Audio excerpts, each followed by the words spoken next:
പിതാവിൻ്റെയും പുത്രൻ്റെയും പരിശുദ്ധാത്മാവിൻ്റെയും നാമത്തിൽ ആമേൻ. ദൈവത്തിലെ ഇന്ന് ഫെബ്രുവരി 16 തിങ്കളാഴ്ച.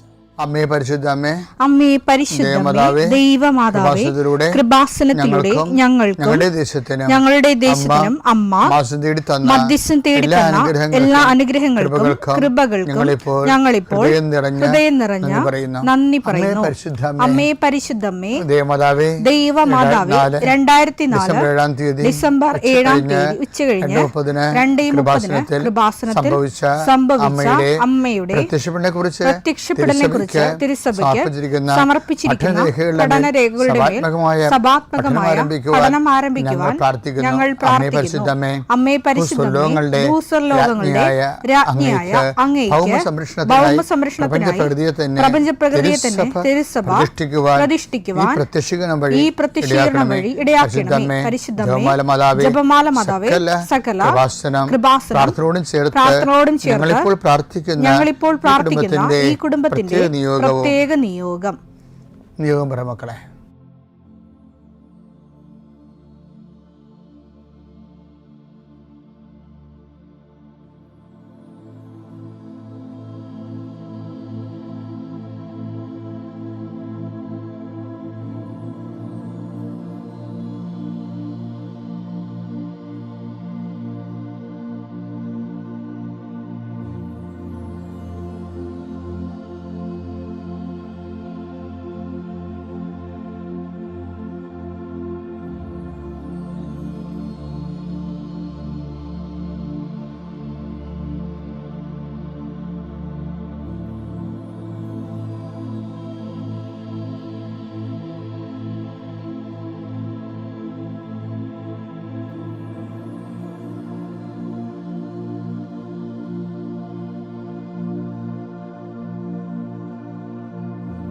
അമ്മയുടെ പ്രത്യക്ഷീകരണത്തിന്റെ ഈ അനുഗ്രഹവേളയിൽ ഞങ്ങൾക്ക് സാധിച്ചു തരുവാൻ കനിയണമേ.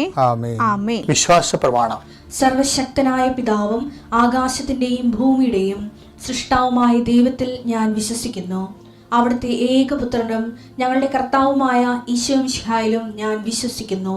ഈ പുത്രൻ പരിശുദ്ധാത്മാവിനാൽ ഗർഭസ്ഥനായി കന്യകാമറിയത്തിൽ നിന്ന് പിറന്ന് പൊന്തിയോസ് പീലാത്തോസിന്റെ കാലത്ത് പീഡകൾ സഹിച്ച് കുരിശിൽ തറയ്ക്കപ്പെട്ട് മരിച്ച് അടക്കപ്പെട്ട് പാതാളങ്ങളിൽ ഇറങ്ങി മരിച്ചവരുടെ ഇടയിൽ നിന്ന് 3-ാം നാൾ ഉയർത്ത് സ്വർഗത്തിലേക്ക് എഴുന്നള്ളി സർവശക്തിയുള്ള പിതാവായ ദൈവത്തിന്റെ വലതുഭാഗത്തിരിക്കുന്നു.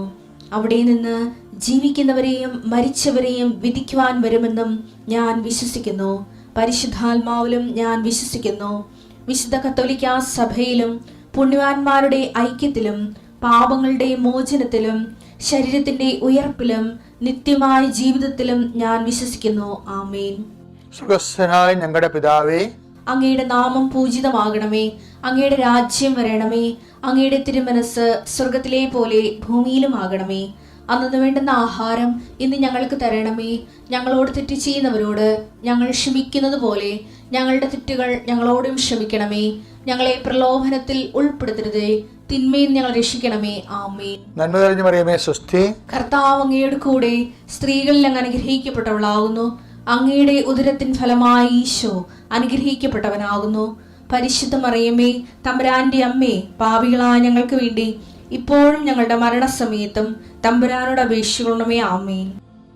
എൻ്റെ കർത്താവിൻ്റെ ഉന്നതമായ നാമത്തിൽ സഭയുടെ അധികാരത്തിൽ കുരിശിൻ്റെ അടയാളത്തിൽ ദൈവത്തിൻ്റെ ശക്തിയാൽ ഞാൻ മക്കളെ ഈശോ നാമത്തെ ആശീർവദിക്കുന്നു. നിങ്ങളുടെ ഇന്നത്തെ ദിവസത്തെ യാത്രയെ ആശീർവദിക്കുന്നു. നിങ്ങളുടെ സംസാരങ്ങളെ ആശീർവദിക്കുന്നു. നിങ്ങൾ എഴുതി കൊടുക്കുന്ന വിഷയങ്ങളെ ആശീർവദിക്കുന്നു. നിങ്ങൾ വഹിച്ചുകൊണ്ട് പോകുന്ന മൊബൈല്, അതിലൂടെ നിങ്ങൾ സംസാരിക്കാൻ പോകുന്നത്, നിങ്ങൾ കേൾക്കുന്ന സംസാരങ്ങൾ, കൊടുക്കേണ്ട മറുപടികൾ എല്ലാം ആശീർവദിക്കുന്നു. നിങ്ങൾ കൈമാറുന്ന രേഖകൾ, വാങ്ങിക്കുന്ന രേഖകൾ, കാത്തിരിക്കുന്ന രേഖകൾ, നിങ്ങൾ പ്രതീക്ഷിക്കുന്ന ഡേറ്റുകൾ കർത്താവിൻ്റെ നാമത്തിൽ ആശീർവദിക്കുന്നു. നീ കടന്നു പോകുന്ന വാഹനങ്ങൾ, സഞ്ചരിക്കുന്ന വാഹനങ്ങൾ, പ്രൈവറ്റായാലും പബ്ലിക്കായാലും, നീ തിരിച്ച് വീട്ടിലെത്തുന്നവരെ ഒരു അപകടം ഉണ്ടാകാതിരിക്കാൻ വേണ്ടി നിൻ്റെ യാത്രകളെ ആശീർവദിക്കുന്നു. ദൈവവേദലെ, നീ വിഷമിക്കുന്ന വിഷയങ്ങൾ, സങ്കടപ്പെടുന്ന കാര്യങ്ങൾ,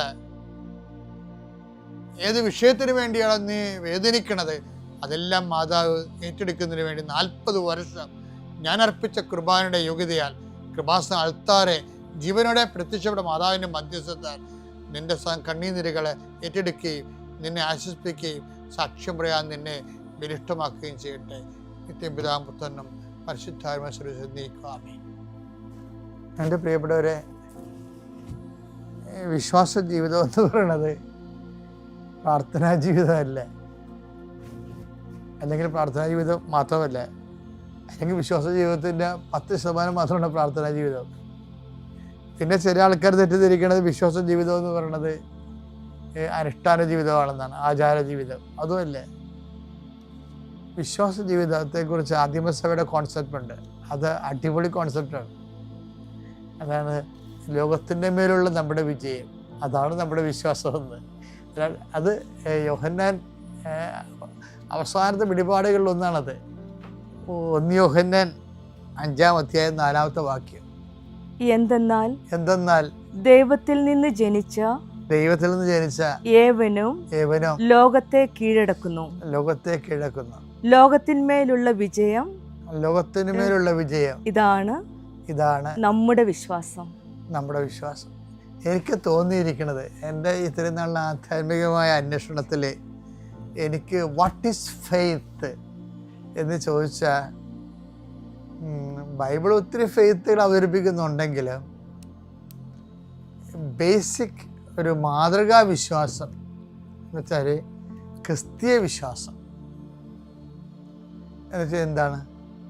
അത് ലോകത്തിൻ്റെ മേലുള്ള നമ്മുടെ വിജയം, അതാണ് നമ്മുടെ വിശ്വാസം. ഇപ്പം നമ്മളിൽ ലോകത്തിൻ്റെ ഒത്തിരി ഘട്ടങ്ങളുണ്ട്. ഈ നമ്മൾ പറയത്തില്ലേ, വെള്ളത്തിലാണ് വള്ളം കിടക്കേണ്ടതെന്നൊക്കെ പറയത്തില്ലേ? അല്ലാതെ വള്ളത്തിൽ കിടക്കരുതെന്ന് പറയും, വള്ളം പൊങ്ങിപ്പോകും. വെള്ളം ആവശ്യമാണ് വള്ളം തുഴഞ്ഞു പോകാൻ വേണ്ടി. പക്ഷെ ചില സമയത്ത് ഈ വെള്ളം വന്ന് വള്ളത്തിൽ കിടക്കും, അപ്പോൾ വള്ളം പൊങ്ങിപ്പോകും. അത് ലോകത്തിലൊരു പ്രശ്നമുണ്ട്. നമ്മൾ ലോകത്തിലാണ്, അതേസമയത്ത് ലോകം നമ്മളിൽ വന്ന് നിറയും, അതോടെ ജീവിതം മുങ്ങിപ്പോകും. അപ്പോൾ നിങ്ങൾ ചോദിക്കും, എന്താ ഈ ലോകം എന്ന് പറയണത്? ഈ ലോകത്തിൻ്റെ വ്യത്യസ്തങ്ങളായ മേഖലകളെക്കുറിച്ചാണ് നമ്മൾ നേരത്തെ ഉള്ള ധ്യാനങ്ങളിലൊക്കെ ഞാൻ പറയത്തില്ല നിങ്ങളോട്. അത് പ്രത്യേകിച്ച് 2 പത്രോസ് 1:4 ദുരാശ മൂലം ലോകത്തിലുണ്ടാകുന്ന വിനാശത്തിൽ നിന്ന് രക്ഷപ്പെട്ട് ദൈവിക സ്വഭാവത്തിൽ നിങ്ങൾ പങ്കുകാരാകുന്നതിന് ഈ ദൈവിക സ്വഭാവത്തിൽ പങ്കുകാരാകുന്ന ഇപ്പൊ ദൈവിക സ്വഭാവം നമ്മളെ ഘട്ടം ഘട്ടമായി നമ്മളിൽ കൂടുന്നതനുസരിച്ചാണ് പങ്കുകാരാകുന്നതിന് എന്താണ് ഞാൻ നേരത്തെ നിങ്ങൾ പറഞ്ഞത്, വിശ്വാസത്തെ സുഹൃതം കൊണ്ടോ, സുഹൃതത്തെ ജ്ഞാനം കൊണ്ടോ, ജ്ഞാനത്തെ ക്ഷമ അല്ലെങ്കിൽ ആത്മസംയമനം കൊണ്ടും, ആത്മസംയമനത്തെ സഹനശക്തി അഥവാ ക്ഷമ കൊണ്ടും, ക്ഷമയെ ഭക്തി കൊണ്ടും, ഭക്തിയെ സഹോദര സ്നേഹം കൊണ്ടും, സഹോദര സ്നേഹത്തെ ഉപവി കൊണ്ടും. കണ്ടാ, ഉപവിയിലേക്ക് വരുമ്പോൾ ഈ ഉപവിക്കൊരു ചെറിയൊരു കുഴപ്പങ്ങളുണ്ട്. നമ്മൾ ഈ ഉപവി എന്ന് പറയണത് ബൈബിളിൽ ഈ തർജിമയിൽ ഇരുട്ടുമുറിയിലെ കറുത്ത പൂച്ചയെ പിടിക്കണ ഒരു പരിപാടിയാണ്. ഇരുട്ടുമുറി കറുത്ത പൂച്ചയെ പിടിക്കാൻ കിട്ടത്തില്ലല്ലേ? അത് കാരണം ഉപവിയെ നമുക്ക് കറക്റ്റ് ഐഡൻറ്റിഫൈ ചെയ്യാം. ഉപവി നമ്മൾ പറയും സൽപ്രവൃത്തിയാണെന്ന് വെച്ചാൽ ഉപവി ശരിക്കും പറഞ്ഞാൽ സൽപ്രവൃത്തിയാണ്. പക്ഷെ ലോകം മരിച്ചുപോയൊരു സൽപ്രവൃത്തിയാണ് ഉപവി. എല്ലാത്തിൻ്റെ അകത്തും ഈ ലോകത്തിൻ്റെ ഒരു ഷെയ്ഡ് കിടപ്പുണ്ടാകും. ഇപ്പോൾ ഞാനൊരു കാര്യം ചോദിക്കട്ടെ, ഒരാൾ ഇങ്ങനെ വെന്റിലേറ്ററിൽ കിടക്കണം, അയാളുടെ ഫസ്റ്റ് കോളും സെക്കൻഡ് കോളും എല്ലാം അവിടെയാണ്. അയാളെ വെന്റിലേറ്ററിൽ കൊണ്ടുവന്ന് മുറി കിടത്തിയെങ്കിലും ഓക്സിജൻ എടുക്കുന്നുണ്ട്, പക്ഷേ ബോധമില്ല, കണ്ണും കാണാൻ പറ്റില്ല. ബോധമില്ലെങ്കിൽ കണ്ണും കാണാൻ പറ്റില്ല. അങ്ങനെ വരുമ്പോൾ അയാളുടെ ഈ ഫസ്റ്റ് കോളും സെക്കൻഡ് കോളൊക്കെ എടുക്കുന്ന അയാളുടെ ഭാര്യയാണ്.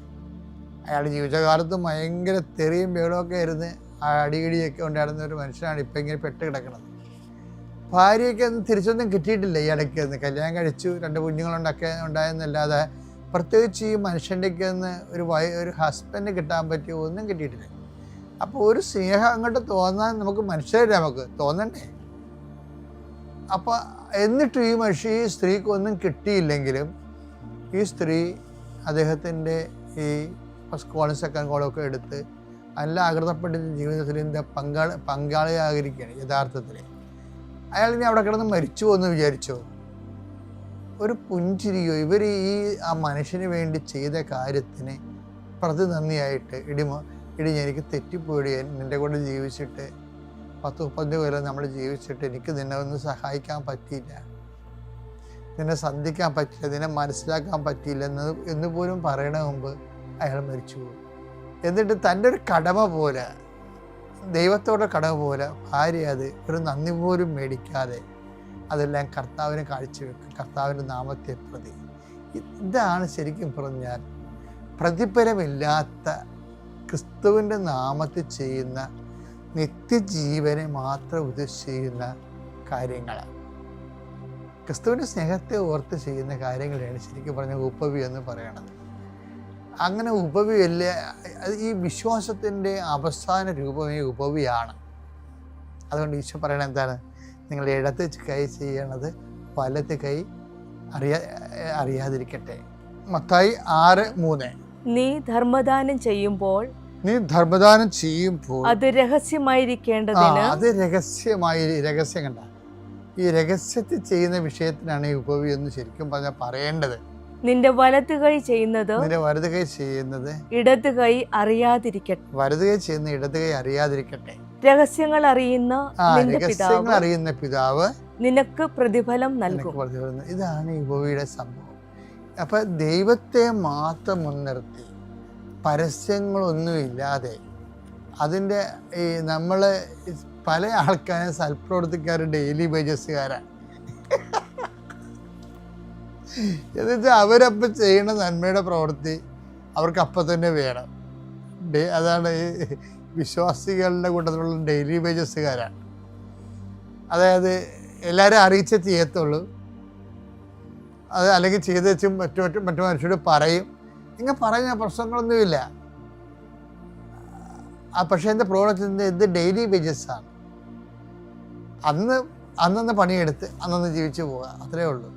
നിത്യതയ്ക്ക് നിക്ഷേപമില്ല. അതേ പ്രശ്നം വെച്ചാൽ നിത്യതയുടെ നിക്ഷേപമാണ് ഈശോ ഉദ്ദേശിക്കുന്നത്. അപ്പോൾ ഇവിടെ നമുക്ക് ഡെയിലി വരുമാനം ഇല്ലെങ്കിലും നിത്യതയിലൊരു നിക്ഷേപം ഉണ്ടാക്കുന്ന രീതിയിൽ ചെയ്യുന്ന ദൈവസ്നേഹ പ്രവർത്തനങ്ങളാണ്, കൃപാവര പ്രവർത്തനങ്ങളാണ് ഉപവികളെന്ന് പറഞ്ഞത്. ഈ നമ്മൾ ഉപവിയിലേക്ക് ഒരു വ്യക്തി എത്തിയാൽ മറ്റുള്ളവർ നന്ദി പറഞ്ഞാലും കൊള്ളാം, ഇല്ലെങ്കിലും കൊള്ളാം, ഒരു പ്രശ്നമില്ല. I am so happy because I have done it for Jesus. ഞാൻ കർത്താവിന് വേണ്ടി ചെയ്തതാണെന്ന് ഇങ്ങനെ ഭംഗിവാക്കൊക്കെ പറയുന്ന ആൾക്കാരുണ്ട്. അതല്ല, ഒരു മനസ്സിൽ വി മസ്റ്റ് ബി കണ്ടൻറ്റഡ്. ആ വിഷയത്തിൽ ആന്തരിക തൃപ്തി ഉണ്ടാകും നമുക്ക്. അപ്പം നമ്മൾ ഉപവിയിലായി. ഈ ഉപവിയിലായി കഴിഞ്ഞാൽ വി ഹാവ് നോ കംപ്ലൈൻറ്റ്. നമുക്ക് പിന്നെ കംപ്ലൈൻറ്റ് ഇല്ല. മാതാവിൻ്റെ ഏറ്റവും വലിയ സംഭവം ഉപവിയാണ്. ജീവിതം മൊത്തം ഉപവിയാണ്. ഉപവിക്ക് കർത്താവ് വചനം മാംസമായി നമ്മുടെ വസിച്ചു, മറിയം ഉപവി മാംസമായി നമ്മുടെ വസിച്ചതാണ്. No complaint. അതായത് ഹൃദയത്തിൽ സംഗ്രഹിച്ചെന്നൊക്കെ പറയണില്ലേ, ഹൃദയത്തിൽ സംഗ്രഹിച്ചെന്നൊക്കെ പറയും. എല്ലാവർക്കും അമ്മയെ ആക്രമിക്കുന്നതിന് ഭയങ്കര മത്സരമാണ് ലോകത്ത്. പക്ഷെ അമ്മ ആരാണെന്ന് ഇന്ന് വരെ നമുക്കറിയത്തില്ല. നമുക്കറിയാവുന്നതൊക്കെ വളരെ സ്പെക്കുലേറ്റീവ് ഫിലോസഫിക്കൽ തിയോളജിക്കൽ നോളജാണ്. അതൊരു ഇൻഫർമേഷൻ്റെ ഫലമേ ചെയ്യത്തുള്ളൂ. ആന്തരികമായിട്ട് ഈ വ്യക്തിത്വത്തെ ദൈവം എങ്ങനെയാണ് വചനത്തെ കൈമാറാൻ വേണ്ടി സ്വർഗത്തിൻ്റെ ഉപകരണമാക്കിയത്, അതിൻ്റെ പ്രധാന കാരണം ഉപവി മാംസം ധരിച്ച്. നമ്മളെപ്പോഴും മരിയൻ ഉടമ്പടി എടുക്കുമ്പോൾ അമ്മയെപ്പോലെ ഉപവിയുടെ ഒരു ജീവിതത്തിലേക്ക് ഒന്നും കിട്ടിയില്ലെങ്കിലും ആരും നല്ലതെന്ന് പറഞ്ഞില്ലെങ്കിലും ആന്തരികമായ സന്തോഷത്തിൽ ആന്തരിക തൃപ്തിയോട് ജീവിക്കാൻ അമ്മേ പരിശുദ്ധമതേ മാതാവേ, ഞങ്ങൾക്ക് നിന്നെപ്പോലെ ഹൃദയത്തെ സംഗ്രഹിച്ച് ജീവിക്കുവാൻ ഞങ്ങളെ സഹായിക്കണമേ.